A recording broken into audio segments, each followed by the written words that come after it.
Hello students, how are you today? Are you happy? I hope so. I hope so. All students are happy and healthy. Students, welcome to Radiant Learning.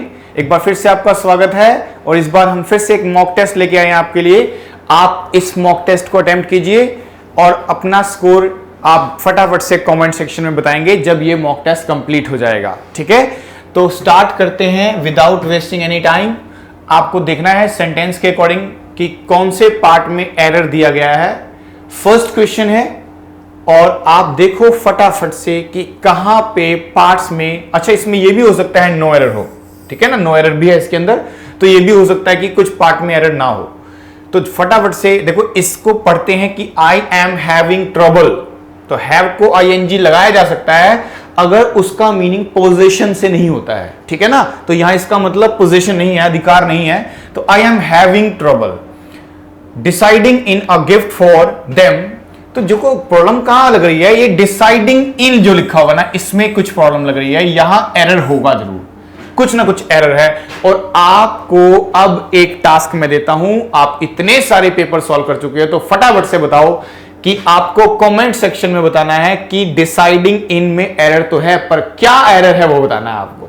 ठीक है, error है यहां पे, पर क्या error है वो आप कमेंट सेक्शन में मुझे बताएंगे, मैं उसका वेट करूंगा और आपको रिप्लाई भी करूंगा। ठीक है, आपको यहां पे कौन सा एरर है वो बताना है। ठीक है, चलो नेक्स्ट क्वेश्चन में।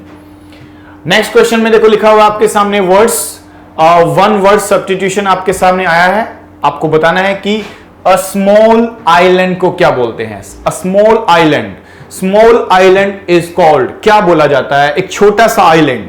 आइलैंड तो बहुत सारे होते हैं लेकिन बहुत छोटा है कोई, तो अ स्मॉल आइलैंड को क्या बोला जाता है। इनमें से देखो फटाफट से और एक ऑप्शन को सिलेक्ट कीजिए कि कौन सा इनमें से होना चाहिए, अ स्मॉल आइलैंड। ठीक है, फटाफट से आंसर दे दीजिए, इसका क्या होना चाहिए। अ स्मॉल आइलैंड को क्या बोलते हो आप। ठीक है, इसको बोलते हैं आइलैंड। आइलैंड का मतलब क्या होता है, आइलैंड का मतलब होता है वेरी स्मॉल आइलैंड, तो छोटे आइलैंड को बोलते हैं आइलैंड। तो island is the right answer for a small island. ठीक है, याद रखना आगे से कि आइलैंड एक बड़ा आइलैंड हो सकता है लेकिन बहुत छोटे को क्या बोल देते हैं, आइलैंड। क्लियर हो गया, आगे देखो फटाफट से। नेक्स्ट क्वेश्चन है, देखो पैसिव बनाना है आपको, और पैसिव बनाने का सबसे बेस्ट तरीका है वर्ब का नंबर जानना। और वर्ब का नंबर देखो कौन सा लिखा हुआ है, जरा पढ़ के बता दो, वर्ब की कौन सी फॉर्म लिखी है। ये है वर्ब की सेकंड फॉर्म। बच्चे कह रहे सर ये थर्ड फॉर्म है, अरे थर्ड फॉर्म से पहले मत भूलो, थर्ड फॉर्म से पहले एक हेल्पिंग वर्ब आनी चाहिए। क्या आनी चाहिए, helping verb, has have had कुछ ना कुछ होना चाहिए। और अगर हेल्पिंग वर्ब नहीं है तो सेकंड फॉर्म। तो देखो ना यहां पे सोल्ड अकेला लिखा हुआ है, तो इसका मतलब पता चलता है कि ये एक सेकंड फॉर्म से बना हुआ सेंटेंस है। इसका पैसिव बनाना है, और पैसिव में आप समझो सेकंड फॉर्म का पैसिव किससे बनाते थे, वोज वर, फिर थर्ड फॉर्म लगाते थे। तो वोज वर के साथ थर्ड फॉर्म देखना कहां लिखा हुआ है, ये लिखा है देखो was plus third form. Okay, आगे भी देख लेते हैं, यहां सिर्फ सेकंड फॉर्म है तो ये तो नहीं होगा आंसर। इसको देखो जरा, इसमें भी लिखा है हैज, तो हैज तो नहीं होगा आंसर। फिर इसमें लिखा है सोल्ड अकेला, तो भी आंसर गलत, तो मतलब आंसर ए ही है, इसका ए ही आंसर होगा। सेकंड फॉर्म का पैसिव बनाने के लिए आपको लगाना होता है वोज वर। क्या लगाते हैं, was were, according to subject, जैसा सब्जेक्ट होगा वोज वर लगाओगे, प्लस में थर्ड फॉर्म लगा दोगे, तो इस तरह से आंसर बन जाएगा आपका ए में लिखा है वॉज सॉल्ट। ठीक है जी, आगे देखो फटाफट से। अब आपके सामने एक इडियम लिखा हुआ है, इडियम अंडरलाइन है, आपको मीनिंग बताना है सेंटेंस के according. The young boy was born with a silver spoon in his mouth. ठीक है, तो ये एक इडियम होता है ना, to born with a silver spoon in somebody's mouth, तो ये एक इडियम होता है। और एक इडियम इसका मीनिंग होता है रिच से संबंधित, कि जिसका जन्म एक अमीर घराने में हुआ हो। तो इसका जो आंसर है वो क्या होना चाहिए, born with a spoon stuck in his mouth. अरे नहीं, ये तो कोई सेंस ही नहीं देता है। Born to riches and luxury बिल्कुल हो सकता है आंसर, क्योंकि बॉर्न होना अमीरी में और लग्जरी में। Born with spoon that was not of gold, gold का तो नहीं है, ऐसा नहीं है। Born to not to be rich तो होना चाहिए, तो आंसर क्या बना, born to riches and luxury. यानी किसी का जन्म अमीर घराने में, राजघराने में होता है तो उसको बोलते हैं born with a silver spoon in somebody's माउथ। क्लियर हो गया ना, तो ये इसका मीनिंग बना, ये इंपॉर्टेंट आपका एक इडियम है। आगे देखते हैं फटाफट से, नेक्स्ट क्वेश्चन की तरफ मूव कर रहे हैं। ब्लैंक दिखाइए आपको, इस ब्लैंक में एप्रोप्रिएट वर्ड चाहिए होता है हमें। Always be in dash with your near and dear ones, ठीक है, हमेशा उनके पास रहना चाहिए, उनके टच में रहना चाहिए। तो इसका आंसर क्या होना चाहिए, जरा देख लेते हैं कि टच में रहना चाहिए, रिलेशन में रहना चाहिए, कम्युनिकेशन में रहना चाहिए, कनेक्शन में रहना चाहिए। तो हमेशा कैसे रहना चाहिए, टच में रहना चाहिए। हम लोगों के हमेशा किस में रहते हैं, टच में रहते हैं। तो कह सकते हैं always be in touch with your near and dear, ठीक है, इस तरह से इसका सही आंसर होगा, ये इसका एप्रोप्रिएट आंसर है। चलिए नेक्स्ट क्वेश्चन है, professor told that I could not rescue myself from that bet, ठीक है। तो अब जरा देखो यहां पे लिखा है कुड नॉट रेस्क्यू, रूल मिल गया हमें, और हमें बनाना क्या है, डायरेक्ट है कि इनडायरेक्ट है, ये इनडायरेक्ट है, डायरेक्ट तो बताना है आपको, रिवर्स करना होगा, कुड को कैन करना होगा, जहां कैन है वही आंसर है। ए में कैन है बन सकता है, सी में कैन है बन सकता है, आप देखो डी में भी कैन है तो वो भी बन सकता है आंसर, ठीक है। ये 3 ऑप्शन बन सकते हैं। तो राइटर अब पूछना चाहता है, चलो और आगे बताओ क्या औरों में अंतर है। तो टोल्ड ये सेकंड फॉर्म है, तो सेज फर्स्ट फॉर्म है ना, वर्ब का नंबर थोड़ी ना बदलता है रिपोर्टिंग वर्ब का, तो ये तो गलत हो गया, ठीक है। अब इन दोनों में टकराव है, एक में लिखा है सेड टू, एक में भी लिखा है सेड टू, इसमें अस लिखा है, इसमें मी लिखा है, तो यहीं से कहानी समझ में आनी चाहिए आपको। देखो यू कौन सा पर्सन है, सेकंड, चेंज किस में होगा, ऑब्जेक्ट में, तो यहां अस है, यहां मी है, और ऊपर आई लिखा है, तो आई का मतलब मी होना चाहिए, इसका मतलब सी भी गलत है। आंसर क्या होगा आपका, डी आंसर होगा। इस मी की वजह से आई को मी के रूप में हम क्या लिखते हैं, यू, तो इसलिए यहां पे आंसर बना, अस थोड़ी ना, वी होता तब तो, ठीक है। आगे देखो फटाफट से, नेक्स्ट वर्ड देखो, ध्यान से इसको पढ़ो, इसका बताना है, select the most appropriate synonym of the given word. इसका सिनोनिम बताना है आपको, ठीक है, इसका सिनोनिम बताइए। वर्ड लिखा क्या है, फटीग, क्या लिखा है, फटीग। जो ये फटीग वर्ड होता है ना, फटीग वर्ड का मतलब क्या होता है कि जब हम बहुत काम कर चुके हैं, बहुत थक चुके हैं, टायर्ड फील कर रहे हैं, बहुत ज्यादा टायर्ड महसूस हो रहा है, थकावट महसूस हो रही है, नींद आ रही है, तो ऐसी कंडीशन में फटीग वर्ड यूज किया जाता है। तो फटीग का मतलब थकने से, थकावट से रिलेटेड बन जाता है। तो आप देखो पहले ऑप्शन में ही हमें क्या लिखा मिल रहा है, टायर्डनेस, तो इसका सिनोनिम ही पूछा गया है ना, सेम मीनिंग बताना था, तो फटीग का सेम मीनिंग क्या बनेगा, टायर्डनेस, थकावट जिसको बोल सकते हो आप, स्लीपी महसूस करना, वीक महसूस करना, टायर्डनेस महसूस करना, तो यानी टायर्डनेस इसका फटीग का क्या बनेगा, फटीग बोलेंगे इसको, फटीग का आप सिनोनिम टायर्डनेस करते हैं।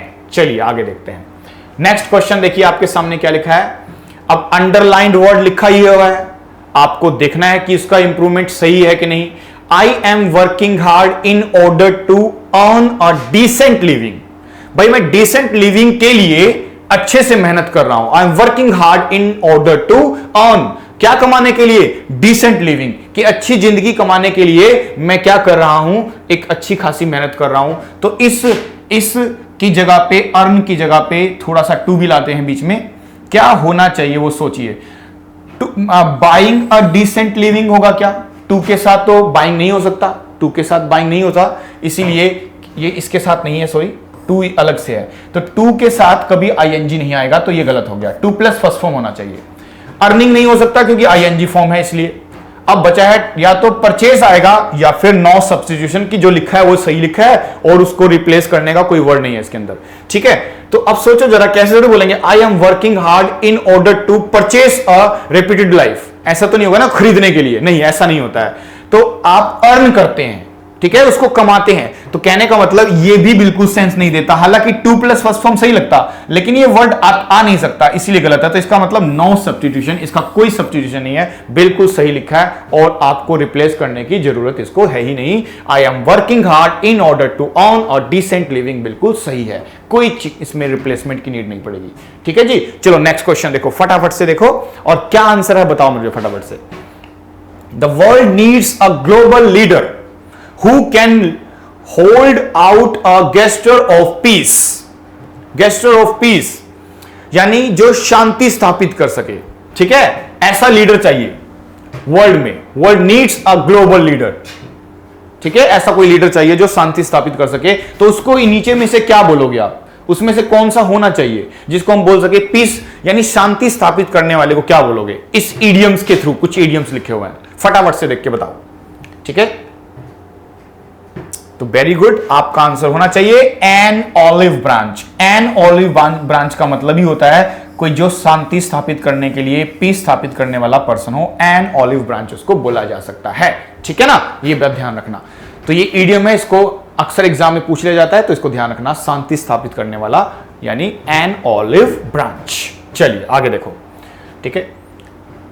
After my working hours I use my leisure time to take care of my flower garden, dig my restricted land, sow seeds and water plants for proper growth and development। ठीक है, तो आप क्या करें कि after my working hours, मेरे working hours के बाद आई यूज माई लेजर टाइम। तो कौन सा टाइम है बताना है आपको, लेजर टाइम। तो ये इकट्ठा लिखा हुआ है, तो टाइम एक नाउन है और उससे पहले लेजर, तो ये एक एडजेक्टिव लिखा जाएगा यहां पे, एडजेक्टिव। और एडजेक्टिव चाहिए तो ग्रोथ नाउन होता है, याद रखना।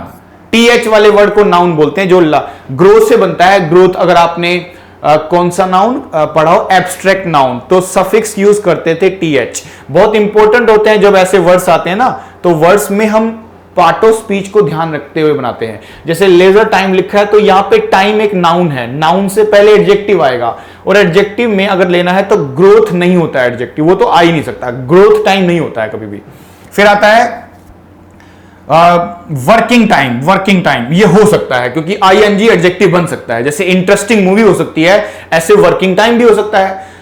ये आईएनजी, ये मतलब हो सकता है आंसर, आगे देखते हैं। लेकिन रिस्ट्रिक्टेड, रिस्ट्रिक्टेड लिखा हुआ है, ये देखो, ये भी हो सकता है क्योंकि ये भी तो अपने साथ क्या लेके बैठा है, ईडी। ईडी वाले भी जैसे इंटरेस्टेड हो सकता है, ऐसे आप रिस्ट्रिक्टेड भी ले सकते हो। डेवलपमेंट, मेंट हम नहीं कर सकते कि नाउन है, नाउन नहीं आएगा, एडजेक्टिव। तो इन दोनों में से कोई आंसर। अब बताओ कौन सा टाइम, जो बंधित टाइम है आपका या वर्किंग टाइम है? तो बिल्कुल आपका आंसर कौन सा होना चाहिए, वर्किंग टाइम होना चाहिए इसका आंसर। रिस्ट्रिक्टेड का कोई मतलब नहीं बनता यहां पे, तो हमारा माई वर्किंग टाइम होगा, ठीक है। आगे देखो फटाफट से, अब फटाफट से देखो, स्पेलिंग आपसे पूछा गया, लेकिन कौन सी स्पेलिंग पूछी गई देख लो जरा। इनकरेक्टली स्पेल्ड, पूरा नहीं पढ़ना है आपको, बस इतना देख लो कि क्या लिखा हुआ है, इनकरेक्टली स्पेल्ड, क्योंकि हमें जल्दी क्वेश्चन बनाने हैं माय डियर स्टूडेंट, जल्दी जल्दी क्वेश्चन बनाने हैं। तो ये देखो जरा फटाफट से कि आप लिखोगे इनकरेक्ट स्पेलिंग जो लिखा है, बता दो फटाफट से क्या होगा। इसमें से कौन सी स्पेलिंग आपको गलत लगती है जरा देख लो, ठीक है। जो मुझे सबसे आसान लगी वो एग्रेसिव की स्पेलिंग है। एग्रेसिव में मुझे कोई मिस्टेक नहीं लगती, बिल्कुल सही लिखा है, ठीक है। और देखो बेनेवोलेंट लिखा है, तो बिल्कुल ऐसे ही लिखा जाता है, बेनेवोलेंट, बिल्कुल सही है, इसमें कोई दिक्कत नहीं लगती। और देखो मैग्नेनिमस, मैग्नेनिमस जो दयालु होता है उसको क्या बोलते हैं, मैग्नेनिमस। तो मैग्नेनिमस बिल्कुल सही लिखा है, MUS होना चाहिए, MOUS होना चाहिए, बिल्कुल सही लिखा है ये, ठीक है। और जो बचा है वही गलत है, तो यही गलत है बिल्कुल, ठीक है। तो अकोमोडेटिव जो होता है ना, उसमें हम M को डबल कर देते हैं, इसीलिए इसमें डबल नहीं था, तो यही हमारी स्पेलिंग क्या निकली, गलत निकली, ठीक है। डबल M होना चाहिए इसके अंदर। आगे देखते हैं फटाफट से, क्योंकि क्या ठीक है ये भी देख लिया करो आप, ताकि कम से कम दो ऑप्शन आपको पता हो, तो दो में से भी स्ट्रगल करना पड़ेगा, हम करना पड़े तो। A group of stars having a particular space, इनमें से किसको बोलोगे, ऑर्बिट को, प्लैनेट को, कॉन्स्टलेशन को, गैलेक्सी को बोलोगे? हम समझते हैं ग्रुप ऑफ स्टार दो होते हैं, या तो कॉन्स्टलेशन होता है या फिर गैलेक्सी होता है, इनमें से ही किसी को बोलते हैं। गैलेक्सी का मतलब तारामंडल, बिलियंस ऑफ स्टार होते हैं वो, बिलियंस ऑफ स्टार्स, और पता नहीं कितनी सारी गैलेक्सी से, हर किसी की अलग अलग शेप होती है, ठीक है। तो आप गैलेक्सी तो नहीं बोलोगे, आप कॉन्स्टलेशन बोलोगे इसका आंसर, कि एक पर्टिकुलर शेप जब बन जाती है कोई निश्चित सी, तो वो कम लेवल पे जो बनती है उसको बोलते हैं कॉन्स्टलेशन। ये बड़ा रूप होता है स्टार का, ये छोटा रूप होता है। यहां बिलियंस ऑफ स्टार होते हैं गैलेक्सी में, कॉन्स्टलेशन में कुछ लिमिटेड से स्टार्स होते हैं, ठीक है ना। इस तरह से ध्यान रखना। जैसे हम आकाश में देखते हैं, स्काई में देखते हैं, तो हमें बहुत सारे स्टार्स दिख रहे हैं, वो तो ग्रुप बन गया। उस ग्रुप को हम गैलेक्सी नहीं बोल सकते, हम कॉन्स्टलेशन बोल सकते हैं, क्योंकि हमें लिमिटेड से स्टार दिख रहे हैं, ठीक है, पर्टिकुलर स्टार्स दिख रहे हैं, और इसलिए पूछा भी पर्टिकुलर शेप है। और गैलेक्सी का मतलब क्या होता है, जहां बिलियंस ऑफ स्टार होते हैं, बड़े लेवल पे जिसको बोल सकते हैं, ठीक है। दोनों ही स्टार्स के ग्रुप माने जाते हैं। ओके, आगे देखो फटाफट से। नेक्स्ट क्वेश्चन 13 नंबर पे आपके सामने आया है कि आपको बताना है कि a huge building with a spacious area to house aircrafts, यानी ऐसी बिल्डिंग बतानी है जहां जहाजों को रखा जाता है, एयरक्राफ्ट्स को रखा जाता है। तो उसको क्या बोलोगे आप, हाउस थोड़ी ना बोलोगे, हाउस तो नॉर्मल हाउस को बोलते हैं जहां ह्यूमन बींग्स रहते हैं।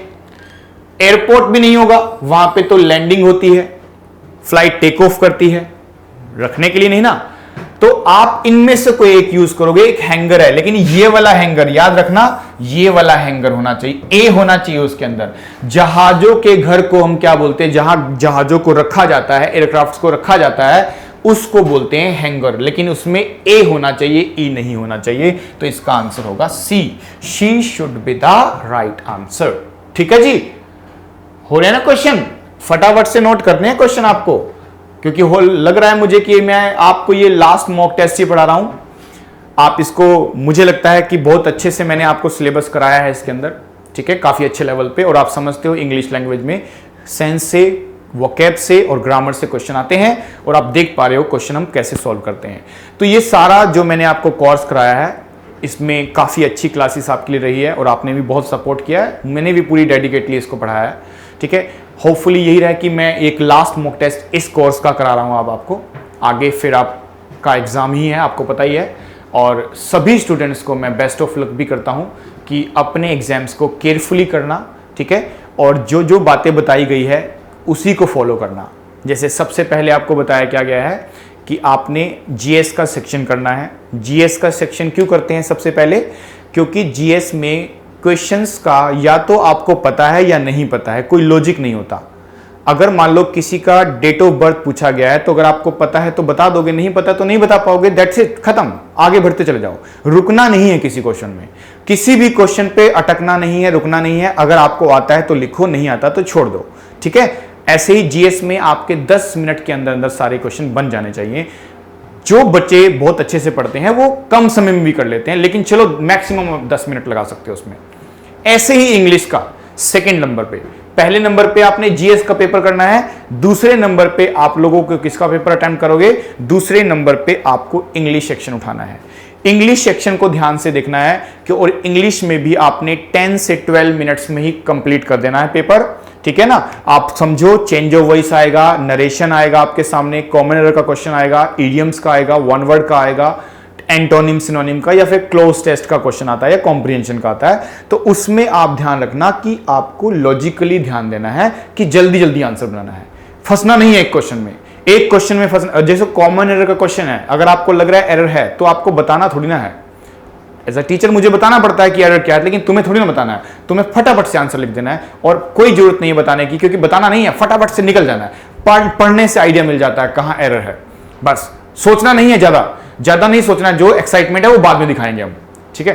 तो आपने सबसे पहले क्या किया, जीएस, फिर किया इंग्लिश, 10 मिनट्स में कंप्लीट किया, या फिर 22 मिनट्स में दोनों कंप्लीट हो गया आपका। फिर आप रीजनिंग उठाइए, ठीक है। रीजनिंग में कुछ क्वेश्चन बड़ी आसानी से बनते हैं, देखते ही बन जाते हैं, और कुछ क्वेश्चन में थोड़ा टाइम लगेगा आपको, ठीक है। हाँ, अगर कोई ऐसा क्वेश्चन फंस जाता है जिसमें आप नहीं बना पा रहे हो आंसर, तो नहीं बना पा रहे हो ना, तो फिर अटकना नहीं है, छोड़ देना उसको, ठीक है ना। हमें पूरा पेपर अटेम्प्ट करना है तो ऐसे ही करना पड़ता है, कुछ क्वेश्चन छोड़ने भी पड़ते हैं। क्या करना है और क्या नहीं करना है ये पता होना चाहिए आपको, ठीक है ना, इस बात का ध्यान रखें। और सबसे लास्ट में मैथ्स, और मैथ्स के लिए अगर आपके पास 20-25 मिनट होंगे ना, तो आपका अच्छा स्कोर आ ही जाएगा। फिर 20 से 25 मिनट आपके पास मैथ्स के लिए भी होने चाहिए, इस बात का भी आप ध्यान रखेंगे। और एलिमिनेशन मेथड का यूज करना है, मतलब एलिमिनेट करते रहो ऑप्शन को कि क्या नहीं हो सकता। अगर आपको ये नहीं पता है कि क्या है, तो ये तो पता है ना क्या नहीं हो सकता, एटलीस्ट 1, 2, 3 ऑप्शन तो आप हटा ही सकते हो ना, उसको रिमूव कर सकते हो। इस तरह से क्वेश्चन करोगे तो आपको बड़ा आराम से पेपर क्रैक हो जाएगा। सभी स्टूडेंट्स को बेस्ट ऑफ लक करता हूं मैं, अच्छे से पेपर करना, डेडिकेटली पेपर करना, और इस बार आपका एग्जाम क्रैक हो जाना चाहिए, ठीक है जी। चलो फिर से स्टार्ट करते हैं अपने मॉक टेस्ट की तरफ। ये क्वेश्चन हमारा हो चुका है। अब आप देखो, ये आपके सामने क्वेश्चन किसका लिखा हुआ है, पैसिव का। Did Rani call you, did Rani call you, तो यहां डिड लिखा हुआ है, ठीक है ना। और आप जानते होंगे कि एक्टिव में डिड लिखा जा सकता है, पैसिव में नहीं। पैसिव में डिड का रिप्लेसमेंट आपको किससे करना पड़ता है, वोज वर से। वोज वर के बाद आने वाली फॉर्म थर्ड होनी चाहिए। तो आप देखो यहां भी वोज, यहां भी वोज, ठीक है ना। ये गलत हो गए दोनों, ये दोनों गलत हो गए। अब यू के साथ वोज आएगा कि वर आएगा, वर ना, तो यही आंसर बन गया। कितनी आसानी से, कितना समय लगा बताओ, 2-3 सेकंड लगते हैं क्वेश्चन बनाने में, याद रखना। अगर आपको कुछ क्वेश्चन रेंज में आ जाए तो बहुत ज्यादा समय नहीं लगाना है एक एक क्वेश्चन में कि हाँ हमें तो सारा स्टेटमेंट पढ़ना जरूरी है। अरे किसने कहा सारा स्टेटमेंट पढ़ना है भाई? कौन सी बुक में लिखा है कि पूरा स्टेटमेंट पढ़ना है? पढ़ने की जरूरत पड़ेगी जब टाइम ज्यादा मिलेगा, अभी नहीं मिल रहा है इतना टाइम। 60 मिनट है ना आपके पास सिर्फ। आगे देखो, पैराजंबल का क्वेश्चन है। देखो अब अप्रोच देखना सोल्व करने की, कैसे करते हैं सोल्व। ट्रिकी अप्रोच क्या होती है पैराजंबल सोल्व करने की, ये एग्जाम का ही तो क्वेश्चन है ना। देखो कैसे सोल्व करते हैं, यहां देखो पहले ही फिक्स कर दिया कि इससे बाहर नहीं, इससे ही स्टार्ट करना है आपको। कभी कभी ये नहीं लिखा होता है, कभी कभी ये लिखा होता है। जब ये लिखा होता है मैं कह रहा हूं और आसान हो गया।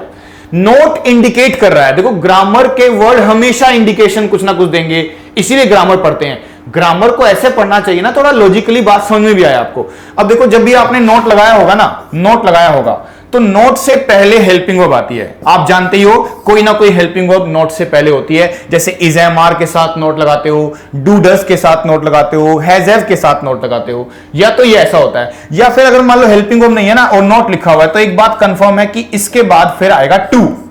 टू के साथ फर्स्ट फॉर्म जो इन्फिनिटिव बन जाती है, या तो ये बनेगा। भाई नोट से पहले हेल्पिंग वर्ब नहीं है ना, तो बाद में टू होगा ही होगा। यही तरीका है लिखने का। दो ही तरीके होते हैं नोट को लिखने के। अब नोट से पहले हेल्पिंग वर्ब तो मुझे मिला नहीं, मुझे नहीं मिला हेल्पिंग वर्ब यहां पे। तो इसका मतलब मुझे एक बात समझ में आती है कि नोट से पहले हेल्पिंग वर्ब नहीं है, तो नोट के बाद टू प्लस फर्स्ट फॉर्म होगा ना। तो कहां है टू प्लस फर्स्ट फॉर्म? ये नहीं है, ये नहीं है, ये नहीं है, ये मिल गया मुझे टू प्लस फर्स्ट फॉर्म। तो मुझे पहले लाइन मिल गया पी। अब देख लो जरा पी है कि नहीं है। देखो एक में है, यही तो आंसर है माय डियर स्टूडेंट। कहां कंफ्यूज हो रहे हो? इतना समय नहीं है मेरे पास, ना ही तुम्हारे पास, कि आप एक एक स्टेटमेंट को पढ़ोगे। अरे ग्रामर हेल्प कर रही है हमारी। आपने देखा है ना कि डिसीजन नॉट लिखा है और आप नोट की पोजीशन से पहले या तो हेल्पिंग वर्ब लिखते हो जो कि नहीं लिखी थी, तो नोट के बाद टू आना फिक्स है। तो नोट के बाद टू आएगा, तो टू एक ही ऑप्शन में ना, पी में, वही आंसर बन गया। क्यों सोच रहे हो? अब मैं सोचूं हाँ इसके बाद क्या आएगा, उसके बाद क्या आएगा। जब एक ऑप्शन में ही मिल गया आंसर तो क्यों बाकी पढ़े हम। ऐसी अप्रोच होनी चाहिए। तभी बोल रहा हूं कि 10 मिनट से ज्यादा इंग्लिश में नहीं लगना चाहिए आपका।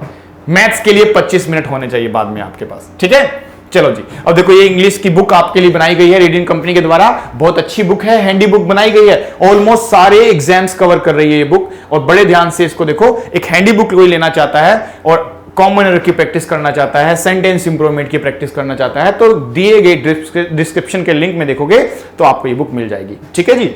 चलो आगे देखो फटाफट से। Select the most appropriate synonym लिखा गया है। सेम मीनिंग, सेम मीनिंग किसका लिखा गया है? बिलीफ का। अब समझते हो बिलीफ का सेम मीनिंग क्या लिखा हुआ है? देखो यहां फेथ, और फेथ और बिलीफ एक ही चीज है ना, तो इसका मतलब हुआ सेम मीनिंग चाहिए था, मिल गया हमें। बिलीफ हो गया इसका आंसर, ठीक है ना। बिलीफ का सेम मीनिंग क्या होता है जी? फेथ होता है। चलिए आगे देखते हैं नेक्स्ट। स्पेलिंग एरर आ रहा है बार बार, ठीक है। याद देखो टेलीग्राम पे आपको मैंने, याद करो, एक लिंक शेयर किया होगा, केजी इंग्लिश के नाम से टेलीग्राम चैनल है एक। केजी इंग्लिश के नाम से जो टेलीग्राम का चैनल है, आप KG/ करके इंग्लिश लिखोगे, केजी छोटा बड़ा लिखो कोई फर्क नहीं पड़ता, डॉट डालो ना डालो, तो ग्रीन कलर में या मेरा फोटो उस पे होगा केजी इंग्लिश। उस पे टेलीग्राम पे आप देखना, आपको ना मोस्ट इंपॉर्टेंट स्पेलिंग टेस्ट लिखे हुए हैं, वहां से आ जाएगा पेपर में। Most important one word substitution लिखे, वहां से आ जाएगा, ये ध्यान रखना, ठीक है। KG/ डालते हुए, थोड़ा गैप डालते हुए, फिर आप गैप डाल देना और इंग्लिश लिख देना, केजी इंग्लिश, ठीक है। देखो इसमें स्पेलिंग कहां है जरा देखो। ऐसे जब क्वेश्चन में होती है तो देखनी पड़ती है कि कौन सी स्पेलिंग आपको दिख रही है जो थोड़ी चेंज हो रही है। तो मुझे आर्किटेक्चर की स्पेलिंग थोड़ी चेंज करती हुई दिख रही है। आर्किटेक्चर, तो आर्किटेक्चर की स्पेलिंग में क्या क्या चीजें होती हैं जरा जान लो। देखो एक तो टेक्चर होना चाहिए, TEC होना चाहिए, TURE होना चाहिए, ये तो होना ही चाहिए, मैंडेटरी है ये तो ये किसमें नहीं है? इसमें नहीं है। देखो ये गलत हो गया, ए वाला गलत हो गया। फिर आप देखो इस वाले में है क्या टेक्चर, इसमें देखो आई लिखा हुआ है तो ये भी गलत हो गया। अब इसमें भी टेक्चर नहीं, इसमें भी नहीं लिखा हुआ, देखो इसमें ट्रू लिखा हुआ है लास्ट में।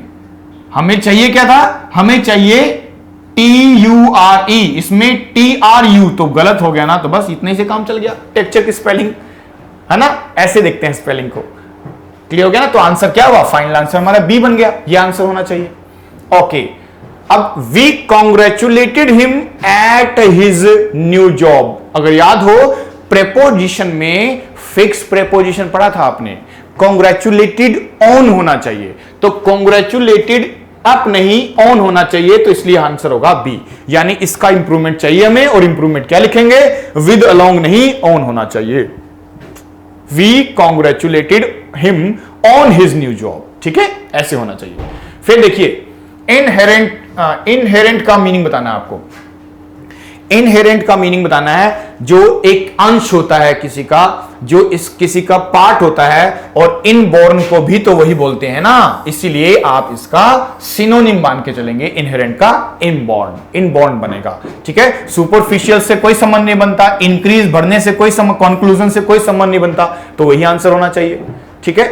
बोथ रीटा एंड रोनिका, ठीक है, दो की बात करोगे, बोथ की बात करोगे तो हैज नहीं आना चाहिए माय डियर स्टूडेंट्स, हैव आना चाहिए। और आप समझते हो ना, बोथ और एंड का पेयर, बोथ के साथ एंड का पेयर होता है कंजंक्शनल, उसके साथ हमेशा हैव आना चाहिए। बोथ के साथ नॉट नहीं आना चाहिए, ठीक है। कभी भी बोथ के साथ अगर एग्जाम में तुम्हें क्या दिखाई दे जाए, नॉट, तो बोथ प्लस नॉट कभी नहीं माना जाता valid.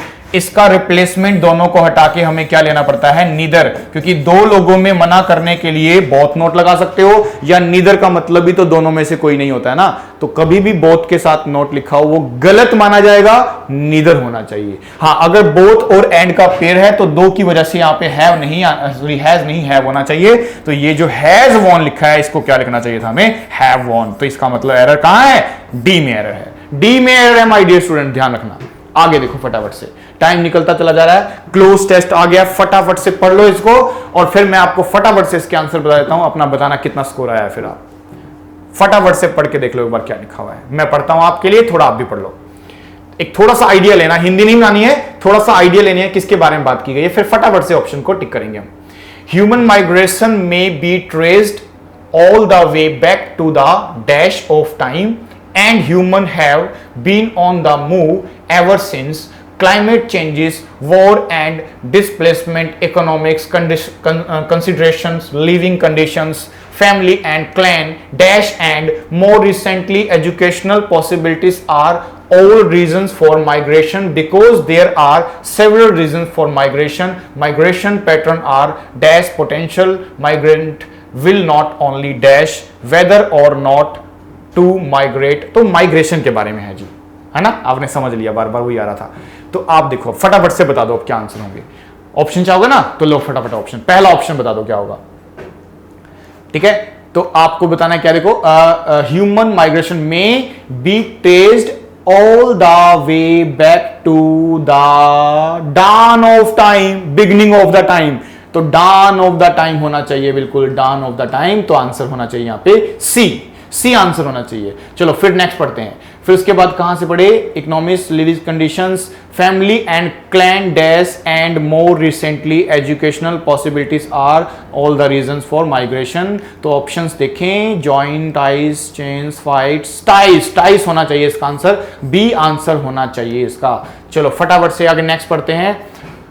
Okay, because there are several reason for migration, migration pattern are dash, क्या है माइग्रेशन पैटर्न, डाइवर्स आना चाहिए इसका आंसर, डाइवर्स सही होगा इसका आंसर, डाइवर्स। फिर इसके बाद अपने आंसर स्कोर चेक करना है, क्योंकि आंसर आपको ही बनाना था, सोचना है क्यों होना चाहिए।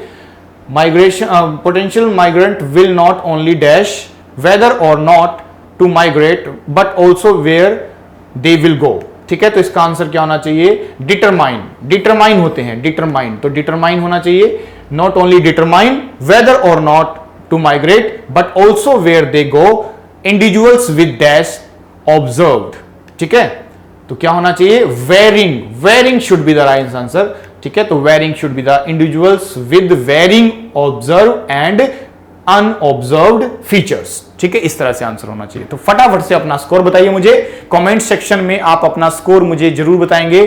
फटाफट से देख लीजिए, लास्ट क्वेश्चन का वेरिंग था, उससे पहले का था डिटरमाइन, उससे पहले का था डाइवर्स, उसके बाद से पहले क्या है टाइस, उसके बाद आया हमारा डान। तो ये आंसर होने चाहिए आपके क्लोज टेस्ट के।